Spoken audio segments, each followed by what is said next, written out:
Q&A, karena setiap pertanyaan selalu ada jawaban. Dipandu oleh Yohana Margareta.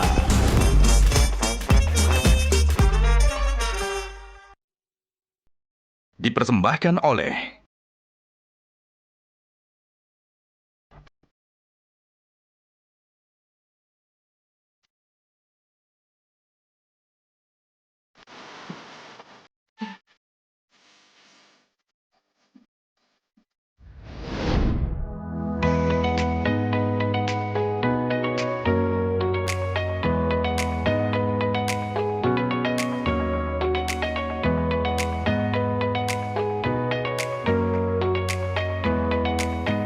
Nah, make up-nya udah kan ya? Saatnya tinggal ganti baju buat show kali ini. Pakai baju apa ya? Ada sih satu yang istimewa. Kita langsung aja ke wardrobe ya. Wow, bagus banget. Bagus ya? Wah, ini juga ada ya untuk cowoknya ya? Ini juga dari sarung gajah duduk untuk kemeja pria. Dan ini untuk busana wanita. Nggak nyangka ya, ternyata kain sarung gajah duduk ini bisa dibuat dengan berbagai macam varian untuk busana baik pria maupun wanita. Selain bahannya juga adem, variannya juga banyak sekali motifnya. Dan ini pun bisa cocok untuk segala situasi dan juga acara. Tak dapat dipungkiri, sarung gajah duduk memang legenda Nusantara. Dan jangan lupa yang ada tulisan Arabnya.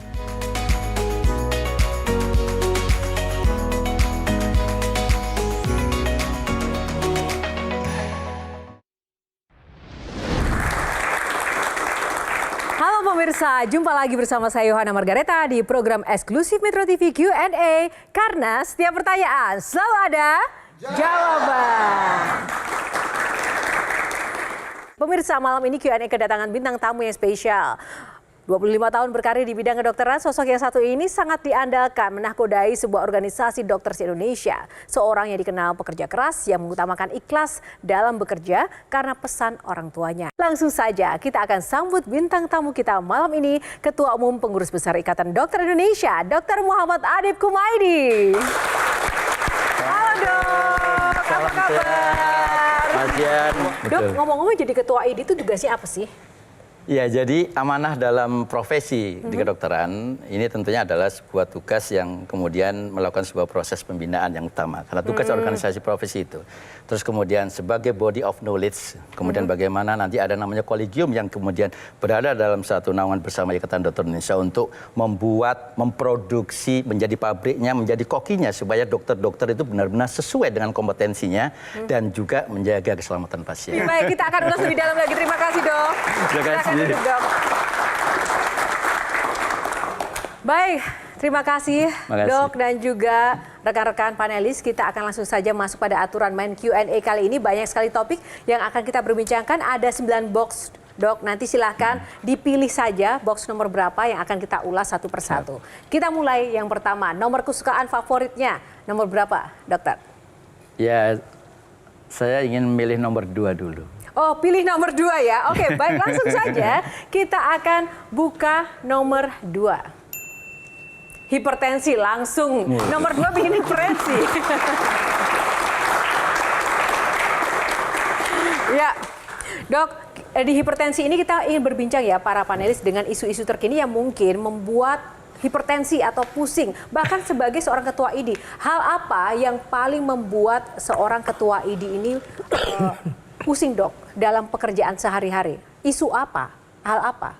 Menjaga amanah masyarakat bahwa dokter Indonesia itu adalah dokter terbaik untuk rakyat Indonesia. Loh, tapi kenapa itu justru membuat hipertensi atau membuat Karena pusing? menjaga amanah dalam konteks kompetensi, etik, itu adalah sebuah pekerjaan berat bagi kami. Dan kami organisasi profesi ID adalah organisasi yang memang selama ini lahir dan dipercaya oleh masyarakat. Mengemban kepercayaan, trust masyarakat inilah yang menjadi beban berat buat kami sebenarnya. Jadi ada beban di situ ya? Pasti. Oke. Kalau versi Mas Reza? Saya harus memilih Ikatan Dokter Indonesia atau memilih Perkumpulan Dokter seluruh Indonesia, dok?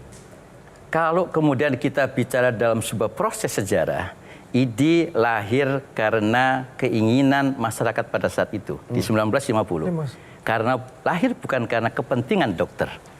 Karena ada dua pesan yang disampaikan oleh pendiri, yaitu mengemban amanah untuk mengawal hak kesejahteraan rakyat dan juga mengawal hak kesehatan rakyat. Sementara berarti- Perhimpunan Dokter seluruh Indonesia? Kalau lahirnya karena kepentingan, maka saya yakin itu sifatnya akan instan. Sebetulnya saya malah tertarik lebih jauh. Oh, boleh Kepentingan dilanjutkan apa sekali ini? lagi, silakan. Bicara Mas Reza. kepentingan apa dok? Ya, jadi Kepentingan saya kira kalau kita bicara satu aspek, saya tidak melihat dari apakah kemudian ada kepentingan yang ada. Tapi saya kira proses kemudian lahirnya ID dengan PDSI sangat berbeda. Artinya ada persaingan. Saya tidak merasa sebuah persaingan. Silahkan kita berikan yang terbaik. Untuk siapa? Untuk anggota. Dan kami akan meyakinkan kepada masyarakat bahwa anggota ID adalah anggota dengan 3 utama. Dokter yang beretika, dokter yang kompeten, dan dokter baik. Baik, tepuk tangan untuk pemanasan ya dok. Ya. Kalau sebagai masyarakat, kalau saya melapor ke ID, dokter lebih berpihak ke saya atau ke dokter? Ke anggota ID? Jadi dunia sudah berubah, Kang Maman. Di era litigasi sekarang, maka kemudian semua masyarakat meminta transparansi di dalam pekerjaan profesi dokter. Sehingga kita tidak mengatakan bahwa kita akan membela mati-matian anggota kami kalau itu salah. Sehingga proses tanggung jawab pada organisasi ya, kepada anggota itu ada 3. Masalah etik, hukum, dan disiplin. Dan semuanya ini bisa terjadi pada dokter. Dan sanksinya juga berat gitu loh. Mulai dari kehilangan pekerjaan sebagai profesi dokter, mulai kemudian sanksi sosial, mulai kemudian akhirnya dia memang mendapatkan aspek hukum yang bukan tidak mungkin nanti akan ada tuntutan-tuntutan kepada si dokter tersebut. Sehingga tantangan bagi kami adalah kita sekarang mengedepankan yang namanya apa? Lembaga bantuan hukum, satu sisi untuk melindungi anggota kami, satu sisi juga kemudian kita membuka masyarakat untuk bisa melaporkan juga kepada kami. Sederhana dok, pengalaman saya ketika anak saya masuk rumah sakit hampir seminggu, saya tidak dapat jawaban anak saya ini tipes atau demam berdarah sih. Sampai dokternya pun cuma sinis melihat saya. Saya ingin menggugat dokter tapi saya nggak yakin saya dilindungi oleh ID misalnya. Karena yang isu yang saya dengar adalah ada tugas dokter untuk membuat pasiennya bertahan lebih dari seminggu di rumah sakit karena rumah sakit butuh penghasilan yang besar misalnya. Saya masih bisa terlindungi kalau saya melaporkan itu. Dalam konteks kasus Kang Maman, saya akan berani jamin bahwa kami akan melihat dalam perspektif apa permasalahan yang kemudian dilakukan oleh dokter itu sehingga ada ketidakpuasan. Karena bicara ketidakpuasan berarti kesalahan, tidak selalu. Tapi akan ada proses klarifikasi yang akan kita lakukan. Ada 2 klarifikasi yang akan bisa kita lakukan. Di Majelis Kehormatan Etik, di Majelis Kehormatan Disiplin. Dan jika terbukti memang ada kesalahan, karena ada kunci yang jadi permasalahan di sini sekarang. Dan itu terjadi.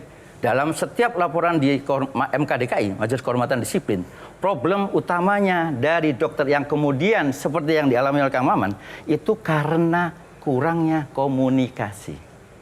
Sebagian 80% itu karena komunikasi yang tidak baik. Sehingga akhirnya menimbulkan ketidakpuasan. Apa ketidakpuasan itu ada sebuah kesalahan? Kita buktikan dalam sebuah proses peradilan disiplin yang dilakukan di MKDKI. Komunikasi yang tidak baik dari pasien ke dokter atau dari dokter? Dari dokter ke pasien. Dari Dokter ke pasien. Artinya dilindungi dan tetap diproses ya, Tetap seadil-adilnya diproses, dok. betul. Baik, oke. Silakan Bang Hinsa dulu. Aku dulu dong, jangan diloncat. Oh, ini dulu. ya. Silakan. Ladies first. Boleh, langsung. Oke, baik. Silakan. Nama rumah sakit, ini sebagai psikolog. Kita bicara rumah sakit. Orang yang ke rumah sakit sudah sakit. Dengan beban psikologis untuk menjadi lebih sakit. Mestinya rumah sehat gitu ya. Kalau kita lihat di luar negeri namanya hospital. Kenapa Indonesia, ini sebagai ketua ID, Dokter Adib, apakah tidak berpikir untuk mengganti menjadi rumah sehat? Yang kedua, puskesmas. Puskesmas, pusat kesehatan masyarakat, ini sekali lagi secara psikologis, artinya pusat kesehatan masyarakat adalah menyehatkan orang. Jadi mungkin di sana kalau pusat kesehatan masyarakat ada gym di sana, ada gimnastik di situ, weight training ada di sana, bukan untuk orang sakit gitu. Karena saya melihat sekarang gym itu masuk di dalam Kementerian Pariwisata, padahal untuk menyehatkan orang, kenapa nggak masuk Kementerian Kesehatan? Mungkin ada wacana ke sana, Dokter Adib? Jadi kalau Mbak Novita akan mengusulkan itu, kami akan sangat mendukung. kalau rumah sakit menjadi rumah sehat. Problemnya sekarang adalah regulasi. Karena yang ada undang-undang rumah sakit, bukan undang-undang rumah sehat. Sehingga namanya fasilitas pelayanan kesehatan. Jadi ada di dalam di Undang-Undang 17 2023 ada upaya pelayanan kesehatan. Yang di situ ada unsur namanya fasilitas pelayanan kesehatan. Kalau mamanya usulan tadi itu bagus, dan saya kira bisa diusulkan oleh DPR, rumah sakit kita ganti menjadi rumah sehat. Puskesmas bagi kami, malah kami ingin mendorong kalau kita bicara puskesmas, maka dua tugas utamanya adalah preventif promotifnya. Betul, betul, Bukan sangat. kuratifnya. Tapi apa yang terjadi sekarang? Dominasi yang terjadi di dalam pelayanan di puskesmas adalah kuratif dan memberikan rujukan kalau dia butuh ke rumah sakit untuk penanganan kesehatan. Terima kasih untuk box pertama. Sudah panas. Nah ini sekarang nih ada vaksin si AstraZeneca ini yang sudah masuk ke tubuh saya dan anak-anakmu. Iya, katanya ditarik dari peredaran karena menyebabkan pembekuan keuangan.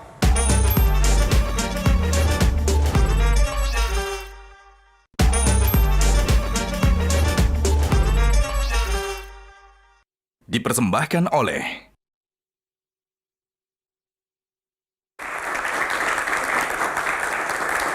Box selanjutnya nomor berapa? Hipertensi nih. Nomor berapa, Dok? Kita buat nomor ganjil, nomor 5. Nomor 5. Baik, kita buka box nomor 5. Gawat darurat, udah hipertensi sekarang gawat darurat lagi. Baik, saya mau tanya ke dokter. Dok, kenapa biaya rumah sakit mahal? Itu serius loh. gawat darurat banget, Dok. Ya, jadi kalau kita bicara biaya rumah sakit mahal, maka yang harus dibuat oleh negara adalah standar pembiayaan rumah sakit. Komponen di dalam pembiayaan rumah sakit itu bukan hanya SDM, bukan hanya dokter. Karena kalau bicara SDM itu ada dokter, ada perawat, ada non kesehatan juga yang juga ada di dalam pelayanan. Kan sudah ada, pemerintah sudah ada standar itu, tapi prakteknya tetap aja Yang belum, mahal. dan membuat mahal. Kalau kita compare ya dengan, nggak usah jauh-jauh dengan negara Malaysia.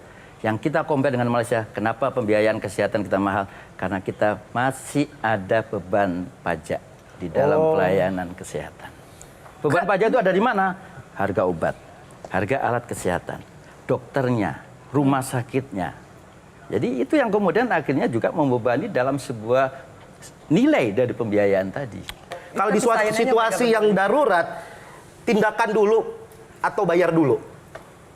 Ya, jadi kalau buat kami para dokter ya, pada saat kita bicara ada komponen gawat darurat, maka regulasi negara sudah jelas gitu loh. Ada undang-undang yang menyatakan bahwa nomor 1 harus ditangani kegawat daruratannya terlebih dahulu. Bagi kami dalam profesi dokter. Sehingga kalau kemudian ada hal-hal yang kadang-kadang banyak dikeluhkan oleh masyarakat, kadang-kadang kita masuk dalam sebuah sistem pelayanan rumah sakit yang kemudian ada kebijakan administrasi rumah sakit. Itu yang kadang-kadang menghalangi profesi dokter untuk masuk. Tapi bagi kami kalau apapun itu udah masuk di UGD dengan adanya kondisi life saving, maka kami akan lakukan pertolongan utama kegawat daruratnya terlebih dahulu. Oke, silakan Bang Hensat.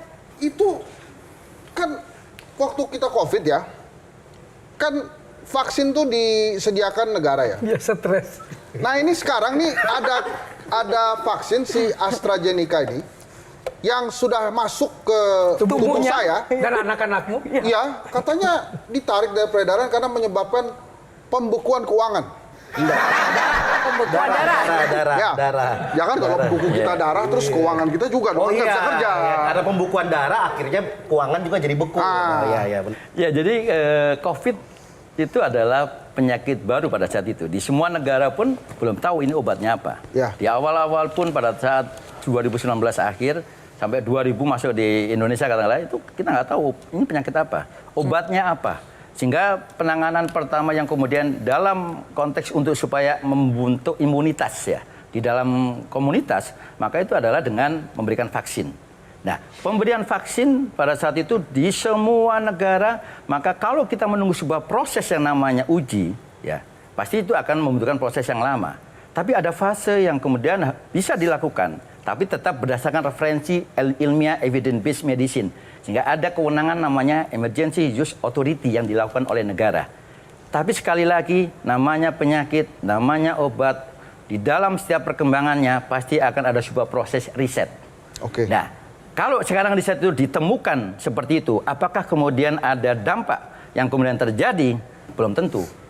Tapi yang paling penting sekarang, kalau bagi yang seperti Mas Jansap, ya sekarang ya terlepas dari masalah tadi, dari profiling Mas Jansap, maka perlu ada namanya preventif dengan apa? Medical check up rutin untuk menilai permasalahan-permasalahan darah dan jantung. Nah, tapi ketika isu ini berkembang, ID juga concern-kah dengan isu itu dan apakah sudah ada pembahasan di internal ID? Kami di COVID, kami sampai memantau. Kami punya Satgas COVID yang sekarang jadi bukan hanya referensi satu. Kita di semua negara punya komunitas yang saling kemudian memberikan komunikasi terkait dengan ini. Jadi kebijakan global pun belum ada yang mengatakan bahwa perlu ada evaluasi. Karena kita mengikuti dari kebijakan yang ada di global juga. Oke, kalau Mas Reza silakan. Sudah biasa dok kalau saya ketemu dokter, apalagi ke unit gawat darurat, dokternya pasti bertanya keluhannya apa, sakitnya apa. Kalau sekarang saya mulai bertanya duluan dok, dokter punya masalah kejiwaan apa? Kenapa saya tanya begitu? Karena ada data dari pendidikan dokter spesialis dan subspesialis bahwa 22% lebih dokter kita mengidap depresi dok. 22,4%. Itu serius dok. Kalau dokter mengidap depresi serius.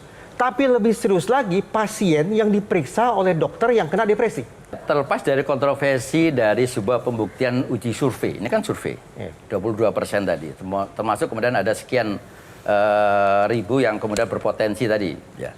Tapi yang jelas yang kemudian perlu ditindaklanjutin, karena proses uji tadi, validitas mungkin kita bisa diskusikan secara ilmiah. Tapi yang paling penting adalah apa intervensi yang kemudian dilakukan saat proses pendidikan. Kedepankan ada konseling. Satu. Yang kedua, ada nggak sekarang regulasi yang mengatakan, mohon maaf, di dalam semester sekian, oh ternyata dia ini potensi depresi berbahaya ini. Bisa nggak kita mengkat bahwa dia nggak boleh lanjut jadi dokter karena kan berbahaya. Siapa yang akan bisa membuat ketentuan itu? Regulasi. Kalau saya begini dok, hitung-hitungan di atas kertas, masa pendidikan itu berat. Tapi boleh jadi lebih berat lagi setelah menyelesaikan masa pendidikan. Betul-betul berpraktek, bertemu dengan pasien, dengan serbaneka kepribadian dan segala macam penyakitnya, itu lebih berat lagi. Alhasil, pantas dong kalau saya menduga, 22% itu di tingkat pendidikan. Pasca pendidikan boleh jadi 40, 50, 60, dan seterusnya. Apakah ID pernah mendorong anggotanya untuk melakukan pemeriksaan kejiwaan secara berkala misalnya? Jadi kami sifatnya pasif, jadi setelah ada laporan. Jadi artinya kalau dibilang ada nggak yang kemudian ada permasalahan-permasalahan yang kemudian berpotensi permasalahan mental health yang terjadi pada dokter? Iya. Saya kira ada. Ada. Tapi kita pastikan itu pasti puncak gunung es. Pasti puncak gunung waktu es. ya? Iya, dengan kesadaran seperti itu, dengan segala hormat dok, ID semestinya jangan mengambil posisi pasif. Apalagi sudah terekspos ke publik sedemikian rupa bahwa sekian ribu dokter kita itu ternyata mengidap depresi. Belum lagi ditambah yang lain-lain. Menurut saya ini bentuk semangat ini bagi teman-teman dokter, bagi ID, dan juga karena ada ya, bagi perkumpulan dokter seluruh Indonesia untuk lebih mendorong anggotanya melakukan pemeriksaan kesehatan kejiwaan secara berkala. Itu bisa kita lakukan kalau kita diberikan peran di dalam sebuah kewenangan yang ada dalam regulasi. Dokter saya pikir terlalu bicara legal formal dok. Itu bicara yang ke atas itu. Dokter semestinya menurut saya dengan segala hormat, mindsetnya lebih ke bawah, yaitu ke pasien, ke masyarakat. Hasil perbincangan tentang regulasi, tentang kewenangan dan segala macam itu relevan, tapi bukan pada prioritas pertama menurut saya. Prioritas pertama talenta bukan adalah kepentingan masyarakat, kebutuhan pasien. Betul. Ya, tapi ini kan juga memang punya wewenang seperti yang disampaikan Bang Reza tadi sebenarnya ada dari ya, dok, aspek etik yang ada di dalam kode etik kedokteran. Salah satunya adalah menjaga kesehatan pribadi ya. Salah satu aspek itu adalah bisa masuk sebenarnya dari sisi aspek etik gitu loh. Tapi apa upaya yang kita lakukan? Apakah perlu cek kesehatan rutin atau cek mental rutin, ataukah kita mengevaluasi setiap anggota kita dengan survei mamanya gitu ya? Saya harus katakan untuk saat ini memang belum. Tapi saya terima kasih masukan dari Mas Reza dan itu bisa kita lakukan. Tepuk tangan dong. Tepuk tangan dokter. Jadi di forum ini kan ada tukar pikiran ya, tukar ide baru luar biasa. Thank you Mas Reza. Sedikit saja, Bang Hizat masih ada yang tanya? Masih. Oh oke, baik-baik. Saya berikan kesempatan dulu. Itu loh, kan tadi tentang depresi ya. Saya juga takutnya justru orang tua mahasiswa kedokteran juga ikut depresi. Karena konon kuliah kedokteran itu mahal sekali. Sederhananya sekarang adalah karena sekarang university baik negeri maupun swasta itu negeri itu PTNBH sehingga universitas mempunyai kewenangan sendiri untuk membuat sebuah kebijakan terkait dengan kebutuhan keuangannya. Bisa nggak sekarang untuk dokter? Saya cuma ingin mengusulkan saja bahwa negara harus hadir menempatkan dokter menjadi tenaga strategis sehingga standar pendidikan dibuat untuk dokter nilainya sekian, untuk dokter spesialis nilainya sekian. Supaya apa? Supaya tidak kemudian ada pagu, istilahnya ada range, ada kemudian akhirnya masing-masing punya kebijakan sendiri sehingga kesan yang disampaikan oleh Bang Hensat tadi betul. Pendidikan kedokteran itu mahal di Indonesia. Saking mahalnya dan dokter ingin masuk ke PPDS sampai harus menjual cincin kawin. Nah itu pengalaman dok, itu gimana? Itu inspiratif sekali loh dok, bikin tren dok. Tepuk tangan dulu lah untuk kita ini. Biarkan dokter dulu. Ya, jadi karena kami saya mengawali sebuah profesi dokter untuk dokter spesialis itu dari nol. Bahkan bisa kita katakan minus sebenarnya. Karena saya orang Surabaya, masuk ke Jakarta, maka saya bonek nekat itu. Pembiayaan saat itu untuk SPP katakanlah kecil sebenarnya. Tapi ada pembiayaan yang mungkin itu besar. Dan ini yang sekarang kemudian kita dorong bahwa perlu PPDS itu diberikan insentif adalah pembiayaan untuk kebutuhan pribadi. Dalam artian apa? Saya pada saat itu sudah berkeluarga. Sudah punya 2 anak. 3 anak karena pada saat saya masuk istri saya ambil anak ketiga. Maka saya harus ada untuk tetap bisa menghidupi keluarga. Dan itulah yang kemudian menjadi dasar kita. Dan baru terganti cincinnya tahun lalu. Serius dok, apa yang kemudian dok ambil hikmah dari semua hal itu dok yang pernah dilalui? Ambil hikmahnya tampaknya saya sudah mulai melihat aura calon Menteri Kesehatan yang baru ini. Begitu buat saya Jom. Apa? Saya bilang kan dokter kaya dengan penghasilan dan besar, tapi ini kok cincin kawin aja baru terganti tahun lalu setelah puluhan tahun. Ya kenapa bisa seperti itu dok? Ya karena sebenarnya kan kalau buat saya, buat istri pun juga dia nggak minta untuk diganti. Tapi saya ingin menunjukkan bahwa ada hal yang memang harus kita buktikan, gitu loh. Saat ini setelah saya jadi spesialis dan saya mampu untuk membeli, maka saya akan berikan gantinya itu sebagai bukti awal cinta pada saat di awal tadi. Mantap. Sehingga itulah yang kemudian kita berikan pada, walaupun baru tahun kemarin. Apa kira-kira pertimbangan rumah sakit sehingga membuat daftar merek obat? Bukan justru mendorong dokternya untuk menuliskan zat aktif saja di lembaran resep.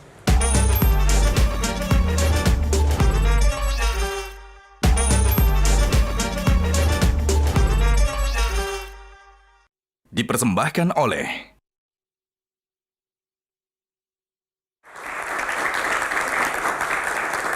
Terima kasih. Kita akan lanjut dulu di box selanjutnya. Box nomor berapa dok? Nomor 4. Nomor 4. Oh ini angka kesukaannya Hensat. Ya, oke dok, saya Mau praktek? Tunggu, sebelum kita ke Bang Hensat, kita ke Gian dulu. Ini masa mau praktek. Apakah pernah mengalami mau praktek, tadi Gian? Gian nyampein pertanyaannya ke saya, cuma saya sampaikan. Hensat tadi. Oh enggak, saya maunya Gian yang ngomong. Silakan Jadi Gian. sebagai korban malpraktek gimana? Iya. Lu dulu deh, ntar gue timpalin. Oke. Dok, sebetulnya gimana sih dok? Seharusnya hubungan antara dokter dan perusahaan obat? Begini, Coba, tolong saya dijelaskan. spesifikkan. Dok, ketika menulis resep, yang ditulis di lembaran resep semestinya zat aktif atau merek obat. Jadi kalau kita bicara nanti kita sederhananya adalah zat aktif yang mungkin dimaksudkan Mas Reja itu generik atau paten. Misalnya Gitu kan? begini, daripada sebut merek, kenapa tidak sebut misalnya ini paracetamol, Ambroxol. Kok yang ditulis merek? Kalau ditulis zat aktif, insya Allah masih terjangkau oleh kantong saya dok. Ya. Tapi begitu berubah menjadi yang ditulis merek, Allahu Akbar, jauh. Sekarang asal diketahui Mas Reza, sekarang ada kewenangan yang juga bisa dilakukan oleh farmasi. Apalagi, mohon maaf, sebagian besar pasien sekarang BPJS. Pasien saya di rumah sakit 80-90% BPJS, maka kemudian pasti akan ada penyesuaian terkait dengan pembiayaan dari obatnya itu sendiri. Sehingga farmasi kemudian mengatur bahwa obatnya itu adalah obat yang sesuai dengan keterjangkauan tadi. Sehingga akhirnya tadi Sekarang saya balik, aktif saya semua. balik pertanyaan. Betul. Betul. Ini Saya balik. pertanyaan saya belum dijawab. Tunggu, Saya balik. Mas Reza, silakan lanjut dulu. Kalau lantas dokter yang bekerja di sebuah rumah sakit memilih untuk tetap menulis zat aktif ketimbang merek obat, apakah bisa dikategorikan malpraktik atau melanggar kebijakan rumah sakit atau apa? Enggak. Jadi saya akan berani jamin bahwa kalau yang dokter yang tetap menuliskan walaupun itu zat aktif, Ya. bukan merek katakanlah Ya. nggak ada masalah. Oke. Dan nanti ketersediaannya itu farmasi yang menyesuaikan. Baik. Oh, adanya paracetamol yang merek ini. Saya Silakan. sebagai pasien boleh meminta dokter saya untuk tolong tuliskan zat aktifnya saja? Boleh. Boleh. Boleh. Itu hak Pengetahuan pasien. baru ini ya. Iya. Oke, Bang Hisar. Pertanyaan saya tadi, hubungan antara dokter dengan perusahaan farmasi Sekarang itu tidak seharusnya bisa gimana? lagi, Mas Hensaf. Jadi kenapa? Satu, ada gratifikasi. Apalagi sekarang ada UPT gratifikasi di setiap rumah sakit, khususnya rumah sakit pemerintah. Gitu. Dan kemudian sekarang ada namanya setiap standar obat itu harus masuk di dalam LKPP. Ada namanya e-katalog. Jadi aturan-aturan yang kemudian ada di dalam pelayanan yang termasuk dengan obat itu sekarang sudah sangat rigid gitu. Sehingga kalau kemudian sekarang ada dokter yang mencoba untuk bekerja sama dalam tanda petik dengan farmasi katakanlah ya, dengan industri, maka yang menjadi paku dan itu menjadi kesepakatan kita dan kami sampaikan dengan KPK juga maupun dengan institusi farmasi dalam negeri dan luar negeri, maka selama untuk pendidikan itu diperbolehkan. Umpamanya saya seminar boleh, tapi saya saja nggak boleh ngajak keluarga. Karena yang ikut seminar kan cuma saya sebagai dokter. Nah, itu boleh dalam konteks edukasi. Tapi kalau yang lain-lainnya itu akan bisa. Dan semua perusahaan apalagi PMA punya aturan, nggak bisa sekarang seperti itu lagi. Dok, kita kembali ke pertanyaan dasar. Malpraktik itu terjadi, itu karena dokternya itu kenapa sih, Dok? Ya, Aspek jadi apa? Lalai, istilah tidak teliti, masyarakat atau memang itu kan tidak mal itu kan capable? berarti kesalahan dalam praktek. Tapi sebenarnya kalau di istilah medis itu adalah medical error sebenarnya. Dan semua profesi termasuk dokter itu punya resiko, namanya resiko medis gitu loh. Sehingga itu yang kemudian kunci utama adalah sekali lagi, dan ini sudah pembuktian bahwa problem utama yang kemudian dikatakan malpraktik itu sebenarnya masalah komunikasi. Tapi kalau kita kemudian komunikasikan dengan baik dari awal, walaupun kemudian ada kecelakaan medis yang terjadi, kita mungkin nggak akan sampai dituntut. Karena kita udah sampaikan dari awal. Ada resiko-resiko ya? Ada resiko, dan itu mungkin ada ketentuan sekarang di dalam rumah sakit, inform consent segala dan sebagainya. Tapi kadang-kadang we don't know the options, Dok. Jadi maksudnya begitu diminta misalnya, ini harus operasi, Anda mesti setuju. Tapi kita kan nggak tahu Ada second opsinya option apa sih. gitu. Nah, Gitu, jadi saya kadang-kadang harus mengatakan kita sebagai memang rakyat susah ini juga. buat kami PR. Oke. Membangun komunikasi yang baik dengan pasien itu mungkin tidak semua dokter bisa melakukan.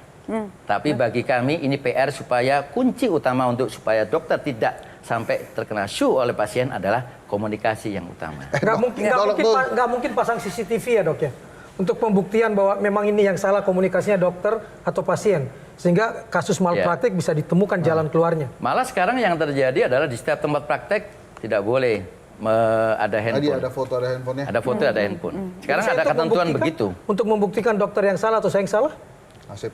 dan di ini mana yang- ID? Ini yang kemudian memang buat kami juga sulit. Pembuktiannya nanti adalah pada saat kemudian kita melihat dari tertulisnya di dalam rekam medisnya.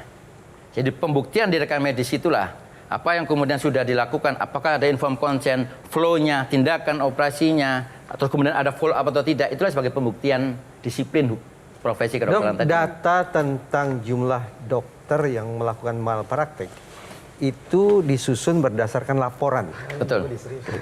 Yang tertinggi apa, Dok? Bentuk Jadi kasus malpraktik ya? yang dilaporkan oleh pasien Kasus tertinggi apa? yang utama ini berdasarkan laporan dari Majelis Kehormatan Disiplin.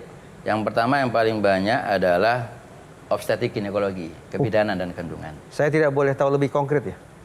Bentuk Jangan. malpraktiknya seperti apa? Jangan kasih Saya tahu. tidak sampai mendapatkan data itu, saya cuma nanya profesinya. Baik. Jadi off-gene ya Baik. tertinggi? Kanovita, Aku silakan. kepengen nanya, saya termasuk yang lifestyle-nya cukup sehat, dokter. Jadi kepengen kalau masuk rumah sakit nggak mau nginep. Jadi benar ke dokter, kalau disuruh nginep saya nggak mau. Tetapi kalau kita pakai asuransi, kita nggak bisa klaim. Jadi asuransi itu selalu menganjurkan kalau mau diklaim kamu harus nginap minimal 1 malam. Padahal kalau kita bandingkan dengan negara-negara yang maju, justru semakin tidak nginap bisa dilakukan saat itu juga kita diusir pulang gitu. Karena pengalaman saya di Singapura, di Australia sama gitu. Mahasiswa nggak boleh lama-lama di sini, dan yang tidak menular itu semuanya digabung, nggak melihat strata ekonomi, tidak melihat strata siapa kita gitu. Kenapa tidak ada aturan untuk asuransi ini? Bukannya malah bikin memperkaya gitu rumah sakitnya. Betul, jadi itu aturan kebijakan dari asuransi ya. Ya, baik itu BPJS maupun non BPJS pun ada aturan-aturan terkait dengan seperti itu. Tapi nggak bisa diatur ya dok. Maksudnya sebenarnya kalau saya bisa kita kenapa harus yang kita kedepankan adalah dalam konteks praktek kedokterannya dan kondisi pasien dan objektivitas dalam penilaian kami sebagai profesi dokter. Oh ternyata ini boleh kok langsung habis ini pulang. Cukup dilakukan penelitian di UGD. Nah kalau itu sebagai dasar yang bisa dipakai, ya saya kira buat kami nggak ada masalah. Tapi nggak dibayar dok kalau nggak nginep. Nah ini berarti kan problemnya bukan di profesi. Bukan di dokter ya. Tapi apakah tidak bisa diatur gitu loh mbak? Ya, baik mungkin Dian, silakan. Hernando Ari, kiper timnas kita, itu pernah hampir pensiun dini karena dokter di Persebaya itu ternyata melakukan malpraktek.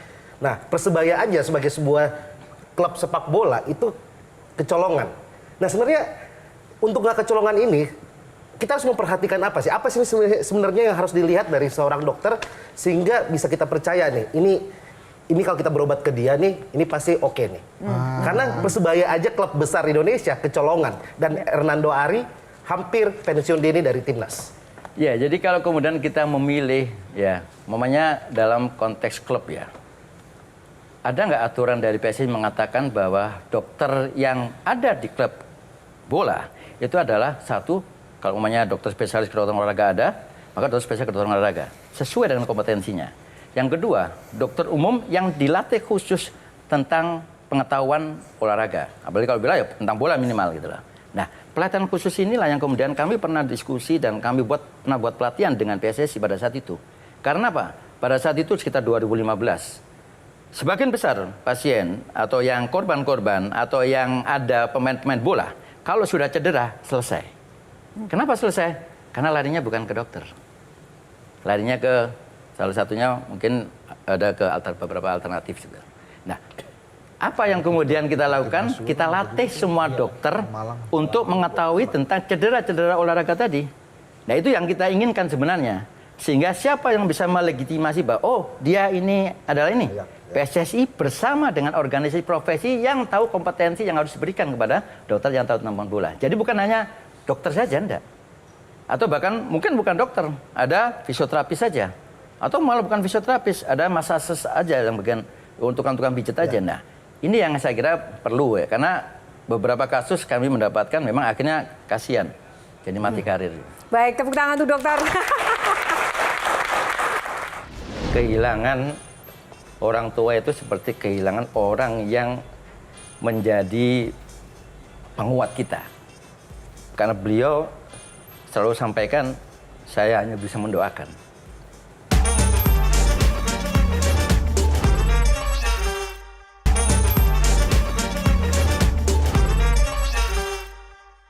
Dipersembahkan oleh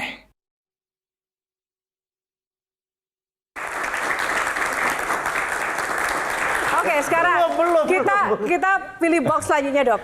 Box nomor berapa? Berapapun yang dokter pilih saya nanya. Nomor 3. Nomor 3, Mbak. Nomor 3. Ya. Healing. Tepuk tangan dulu. Oke, kita mau lebih personal ya dengan dokter ya. Dok, saya mau tanya nih, dokter kan sibuk banget ya. Setiap hari harus berjibaku dengan visual atau pemandangan yang tentu saja memprihatinkan begitu ya. Karena pasien-pasiennya adalah terkait dengan ortopedi misalnya seperti itu.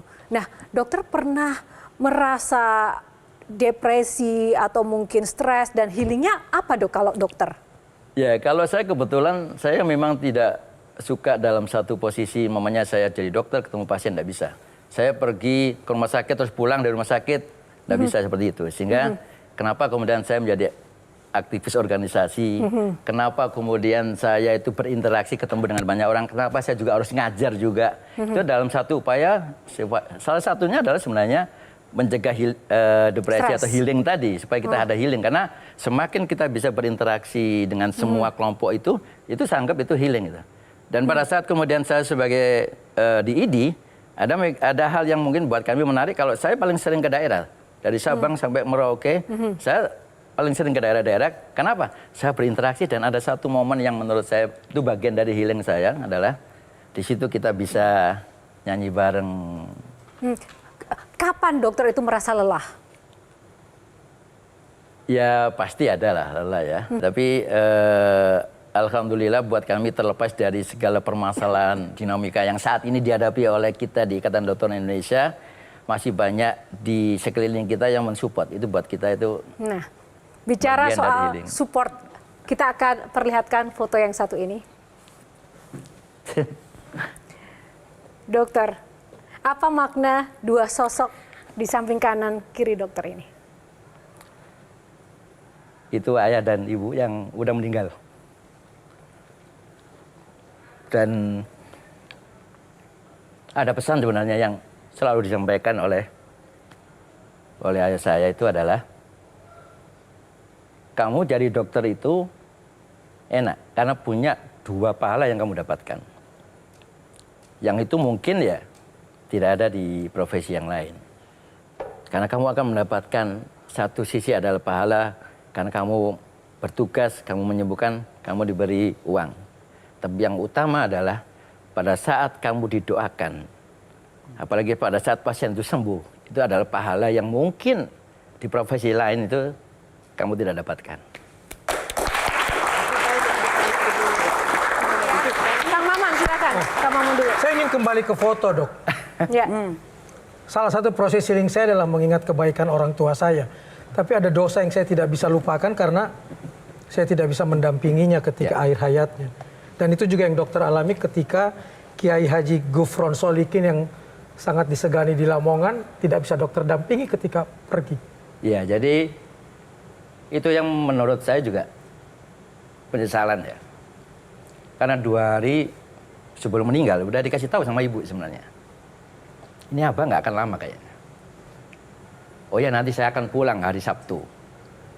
Tapi ternyata dipanggil hari Kamis. Sehingga pada saat ibu meninggal, ada satu pesan yang kemudian ibu menunggu saya. Setelah saya sampai di rumah, baru kemudian meninggal. Dan itu tidak terjadi pada Bapak ya? Tapi dok, ketika mungkin orang tua dokter sekarang ada, dokter bisa membayangkan nggak bagaimana suasana kebatinan mereka melihat dokter putranya yang penuh perjuangan dan sekarang sukses seperti ini? Ada bisa membayangkan jadi, dok? Proses yang kemudian buat kami, buat saya secara pribadi ya, kehilangan orang tua itu seperti kehilangan orang yang menjadi penguat kita. Karena beliau selalu sampaikan, saya hanya bisa mendoakan. Sehingga yang saya berikan pun kepada beliau berdua pada saat sampai proses kemudian saya terpilih pun sebagai ketua ID, sebelum dan sesudah saya langsung lapor. Dan buat beliau, ya mungkin tidak secara langsung, wah saya bangga gimana enggak. Tapi kelihatan memang sebuah kebanggaan yang itu bisa menjadi penguat bagi saya. Dan selalu doa-doanya itu selalu sampaikan. Setiap tahajud, saya selalu doakan kamu. Dan itu sekarang nggak ada lagi. Dan dia tidak tahu bahwa cincin kawin itu dijual? Saya sekolah spesialis 5 tahun. Selama 5 tahun itu, saya tidak pernah pulang lebaran. Tidak pernah pulang? Karena saya nggak punya uang untuk pulang lebaran pada saat itu. Itu tahun berapa sih dok? 2005 sampai 2011. Tidak pernah bertemu dengan keluarga selama? Ya hanya komunikasi per telepon saja. Tapi nggak pernah pulang karena ya memang saya nggak pernah pulang bawa keluarga ya maksudnya. Karena kalau kadang ada acara Surabaya saya mampir gitu. Tapi kalau kemudian membawa keluarga itu benar-benar Pada saat selesai sekolah spesialis baru saya bisa membawa keluarga untuk pulang. Lalu bagaimana sekarang keluarga dokter, keluarga inti dokter, istri ataupun anak-anak yang tahu perjuangan dokter dan melihat dokter sekarang sudah di titik ini? Ya, buat istri dan anak selalu mengatakan bahwa ini adalah beban, ini adalah amanah. Jadi saya bilang, saya akan bisa menjalankan amanah ini kalau ada dukungan dari istri dan anak. Karena orang yang paling sering saya tinggalkan, karena tugas-tugas yang saya lakukan adalah mereka. Ini ya dok ya, ini istri dan putra-putrinya ya dok. Ya. Boleh diceritakan ini kapan dok? Ini baru aja kemarin anak pertama, alhamdulillah sudah lulus dari ITS di Sekolah Manajemen Bisnisnya. Apakah ada yang menjadi penerus menjadi dokter? Yang nomor 2 arsitek di UI. Yang nomor 3 alhamdulillah keterima di kedokteran, meneruskan saya di Airlangga Surabaya. Ya, saya sampai titik ini tidak mungkin kalau tanpa ada dukungan dari mereka. Dengan segala pengorbanan yang sudah dilakukan oleh istri dan anak-anak, ya saya harus katakan saya harus berterima kasih.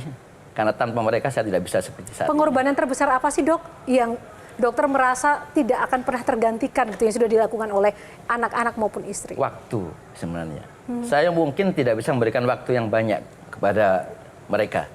Tapi saya harus katakan bahwa setiap proses yang ada di dalam kehidupan anak-anak saya harus ada. Gitu ya. Tapi kalau untuk bicara volume, kuantitas waktu, saya katakan saya tidak bisa memberikan waktu yang banyak kepada anak-anak dan istri saya. Baik, tepuk tangan untuk dokter.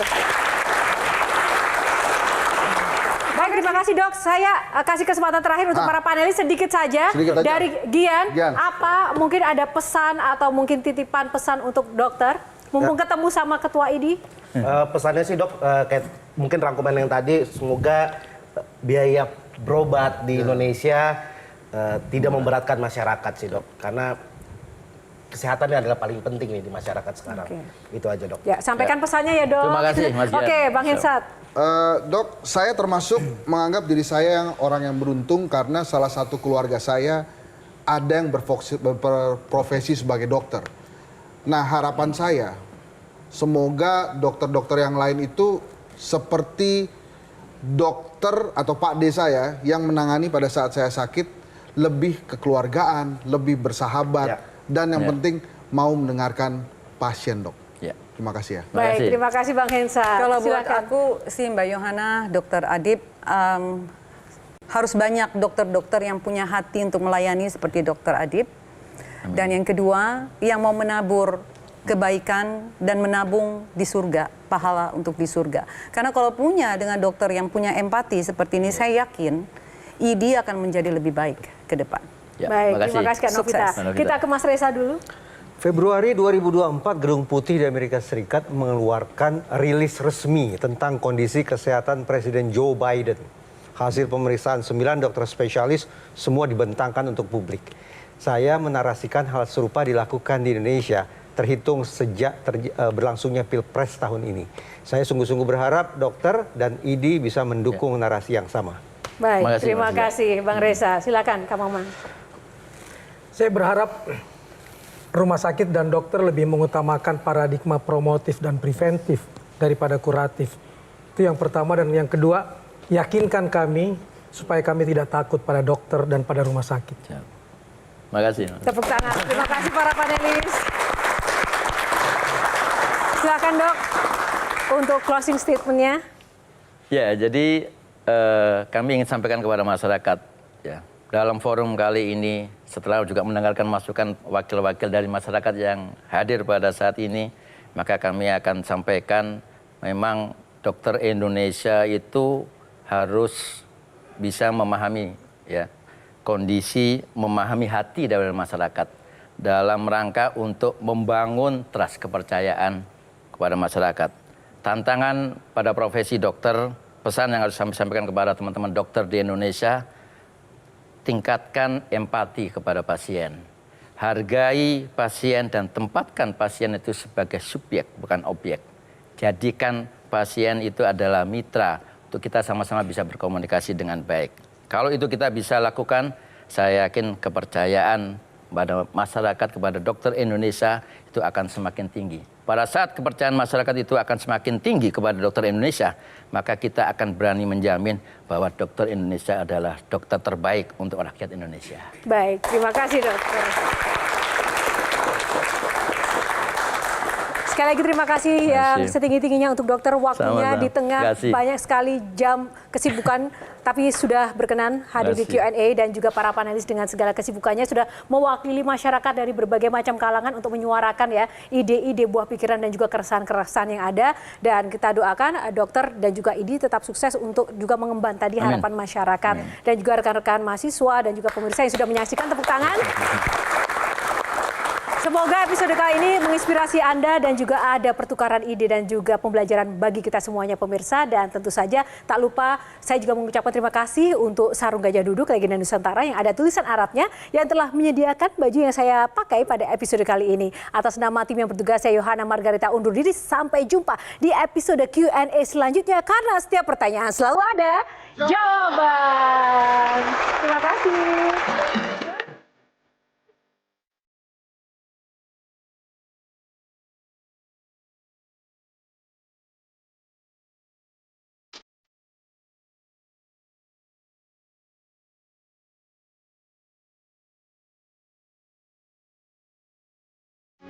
Metro TV. Jelajahi cara baru mendapatkan informasi. Download Metro TV Extend sekarang.